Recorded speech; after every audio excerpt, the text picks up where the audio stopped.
community, and we have some responsibility for this, and that is the conversation between public safety and how many people we lock up. What we've been told for decades now is that the more people you lock up, the more police we put on the street, the more arrests you get, we can be a safer city, right? And the evidence says that that's not the case.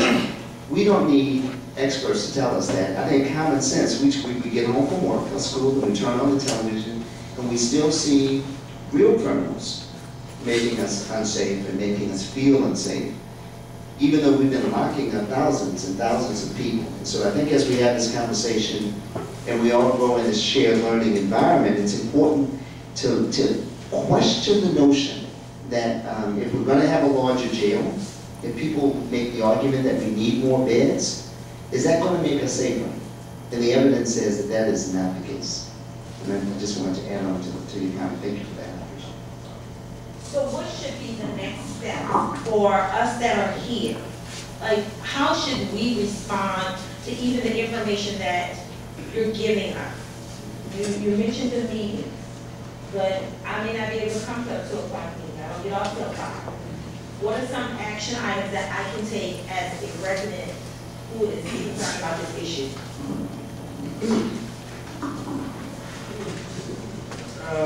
Well, the first thing is obviously read the trumpet.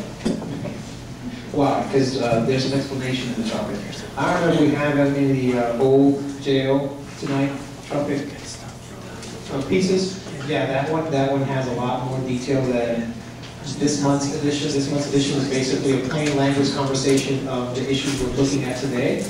But that red one has a lot more information in it that will bring you to a level of knowledge that you can then share with others in the community. So we have to spread this knowledge in the community. Then you have to take that knowledge and decide, what do I want to do with it?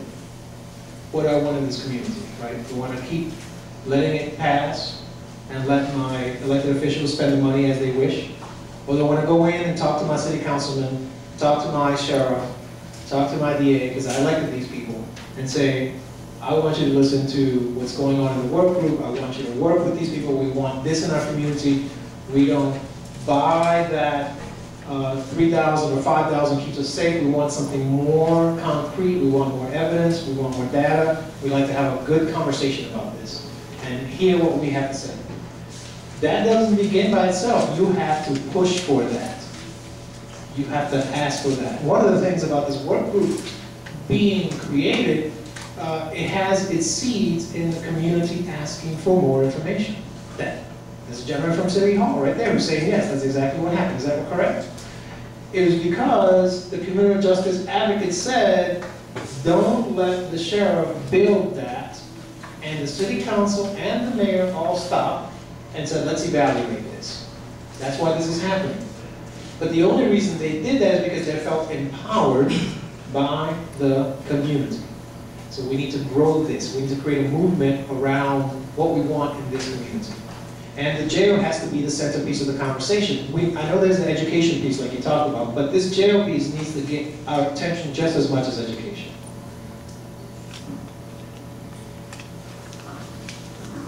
I would just add to that, as we have this conversation, one of the things that we talk a lot about among the working group members is the need for us to be civil and civilized. Even if you look at the President's comments last week at the Tucson Memorial, and we talk in this community about being hard on the problem and not on the person. And so just a reminder, because sometimes it's very easy to get ramped up into, well, he this or she that, and we start to make character assassinations. And I think what we have at the table, including the public sector officials, are really good people, men and women who care for and have served this community well and honorably. And we don't necessarily agree on this issue or others, but we will need to have relationships going forward to have the success we need to have with each other. I just wanted to mention that. Can I ask one quick question? Why is your meetings in the city council changed so that they can be televised for people to see? So NPN is a nonprofit. The working group. Because that way more people. So that's a question that we can place in the document and make sure that that's a concern that a citizen has. Definitely. First of all, I want to thank y'all for having this. I heard y'all on the radio this morning, so that's why I'm here. I've been with y'all all day. But one of the questions, and this is a question kind of pretty much for the audience. As a statement, it's going to be a question. The last 15 years, Louisiana has been leading the nation per capita incarceration. At the same time, we've had the highest crime rate. Do anybody in this room feel any safer knowing that we put people in jail 10 times more than anybody else in this country? No. And so it goes to say that just because you build a big jail, that don't make us safe. This has been that rhetoric that's been going on ever since the Reagan administration, get tough on crime, locking up throwaway creek. People bought into that. People bought into truth in sentencing. That was about money. I would put people in jail and hold them in jail for eternity if you give me some money. When they put 100,000 cops on the street, that was supposed to be, again, to bring, the study that was done, said crime has been trending downward for the last 10 years. Has anybody told anybody in the room that? Think about it now. Crime has been going down for the last 10 years. We have all these sensational things that we bleed it leads. So we turn on the news, we see that. That's a real problem. But the jail is not where those problems are solved at. We have at least 50% of the folks in our jail for misdemeanors and nonviolent felons. Maybe if those folks wasn't in jail, maybe we could have some space to put the folks in jail who are really wreaking havoc in our community. And so I think this is the profound question that we need to have. You raised a real question when you ask. Nobody's questioning. We question everything. We question why we need to build new schools. We even question why the police department need overtime money. But no, that same question never been posed to why we need a bigger jail until now. And so I'm really, because I've attended all those working group meetings and I've watched these guys in action leading this conversation, but this is a conversation that they don't need to carry on by themselves. We need to be a part of that conversation, leaning on our elected officials. I was looking for our councilman for this area to ask that same question. That's what I'm saying. Well, no. This is our state legislator. That's our newly elected state senator. I know who that is. Yes, I was newly elected state senator. But she was on the council and was in the forefront of this fight. So I kind of like, like they say, you lose a dog but gain a son, kind of something. Lost somebody, but but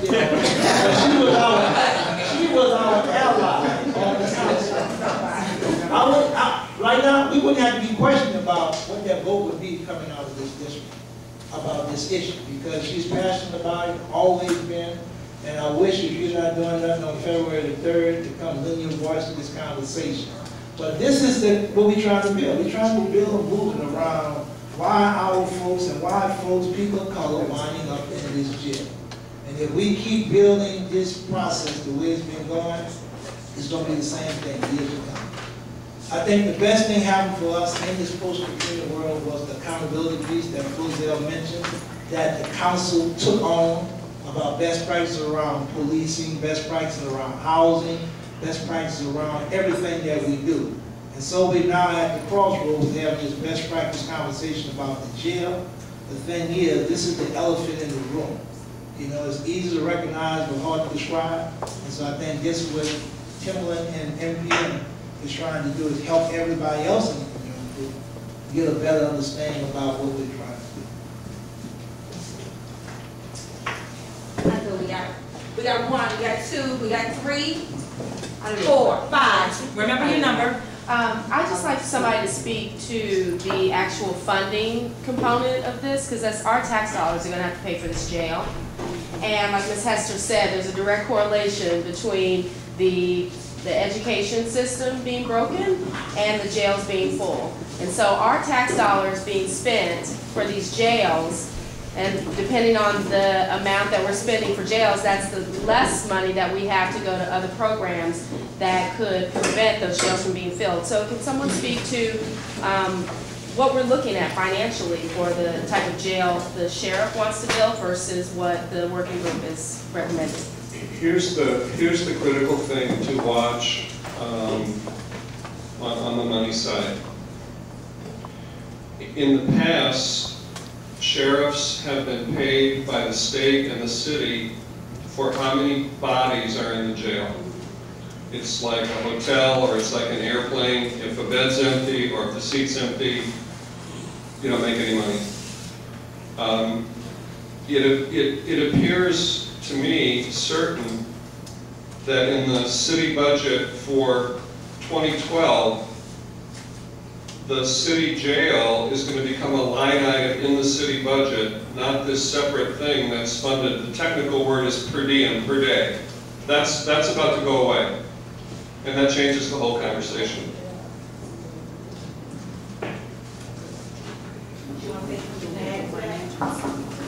Yeah, additionally, the one-for-one replacement is going to be covered by FEMA.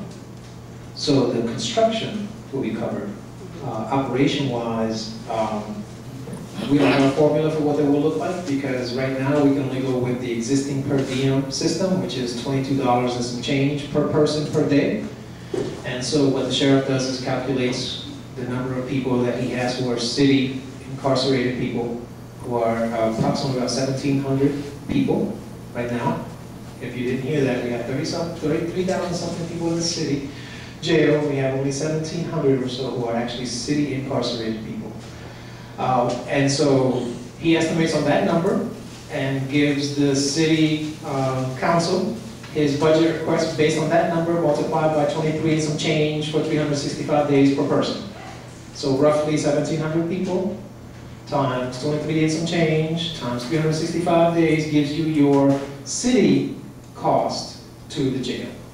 Your city cost, not the total cost of the jail, but the city cost. Because again, he gets paid for the state inmates that he has by the state, and their per diem is $3 more. So he gets $26 and some change for that per person.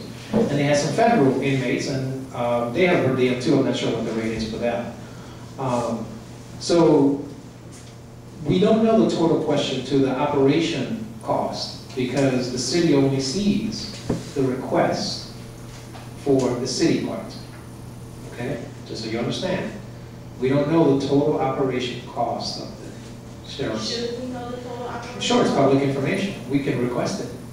Sure, that's public information. But we don't know it. It's not been made public in previous budget submissions by the sheriff. And just to punctuate this conversation, it may very well be that there aren't a lot of financial savings, right? I want to be really careful. I think as we've learned in this process through the working group, some of the best practices across the country, and what it takes to make sure that we take care of people the way they should be taken care of, and their constitutional rights and all of the humanitarian things that we care about, it costs money. And so we're not so sure there are actual savings overall. There is a better use of your money that ensures that people are well cared for, that they re-enter society in a way that's more useful, and hopefully we can cover recidivism and have better performance. When this working group started, we agreed, and this was unanimous, that there were three things that should drive its discussion and its decision-making. Three concerns, and only three. Public safety, justice, and good value for the dollars that people are spending for the criminal justice system here. And I'm going back to Flozell's comment in a way, because it can't be just about the dollars. It also has to be about public safety, and it has to be about justice. So we had a question. Thank you. We had 2, and then we had 3. Who was 4? 4, 5, 6. Thank you. I have a couple of questions, one of which I think you just touched on, which was the state prisoners and the federal prisoners. That's something I had never heard of until tonight. So maybe if you could just kind of step back 3 steps for me and give me the background on that. And also, in your opinion, why we would or would not want to have state or federal prisoners in our city jails. My second question, as long as I've got the mic, I'll just ask them all real quick. Go ahead. Flozell mentioned a presentation by a gentleman from Maryland who had succeeded in getting something like 1/6 of the per capita arrest rate or incarceration rate, if you will, that we have. And you mentioned some strategies that gentleman mentioned. So I'm interested in hearing some of those strategies. Third, what's your sense of how that vote is going to go on February 3rd that we're happening today? What do you think would happen? And then my last question is more of a comment. Flozell mentioned that you may not see financial savings. Whatever you save on jail, you may spend on mental health or something, but I think we can all agree not only that that would be objectively better, even if it is not a savings, but also those are people who are, of course, in the community and contributing to our economy, so there could be secondary savings if they're out there working instead of not working. Thank you. Thank you. So I think the person in the room could best answer the question about why state prisoners should not be serving sentences, let's say, longer than a year in the local jail would be Norris. Okay. As a special thanks. Will you take a picture? Yeah, I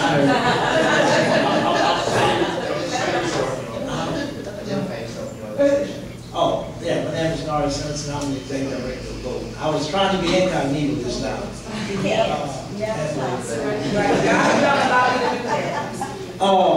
The main reason why we shouldn't be holding state prisoners in our local jail is for the primary reason that once the guy is sentenced here in Louisiana, once you're sentenced, and this back up. Most of our guys in jail that goes to prison, most of them plead guilty.